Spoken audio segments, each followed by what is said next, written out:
کراچی کے علاقے district central میں 1 گھنٹے کے دوران فائرنگ کا چوتھا واقعہ نارتھ کراچی انڈا موڑ کے قریب فائرنگ کا واقعہ پیش آیا جس میں ایک شخص جاں بحق ہو گیا۔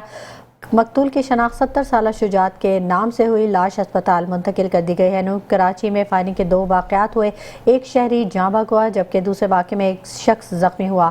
شاہراہ نور جہاں پر فائرنگ سے ایک شخص جاں بحق ہو گیا۔ رواں برس ڈکیتی مزاحمت پر فائرنگ سے جاں بحق افراد کی تعداد 53 ہو چکی ہے۔ رمضان المبارک کے دوران ڈکیتی مزاحمت پر 12 شہریوں کو قتل کر دیا گیا۔ مسلح ملزمان کی جانب سے شہری سے لوٹ مار کی گئی۔ ایس ایس پی سینٹرل کا کہنا ہے ڈاکوؤں نے مزاحمت پر شہری کی ٹانگ پر گولی مار دی۔ دوسری جانب پاور ہاؤس کے قریب فائرنگ کا واقعہ پیش آیا جس میں ایک شخص قتل کر دیا گیا جبکہ ایک شخص زخمی ہوا۔ فائرنگ کا واقعہ ڈکیتی کے دوران مزاحمت پر پیش آیا۔ اہل خانہ کا بیان ہے کہ فائرنگ سے شہری یاسین زخمی ہوا جسے اسپتال منتقل کر دیا گیا ہے۔ یاسین گھر کے باہر بیٹھا تھا۔ ملزمان نے موبائل چھیننے کے دوران فائرنگ کی۔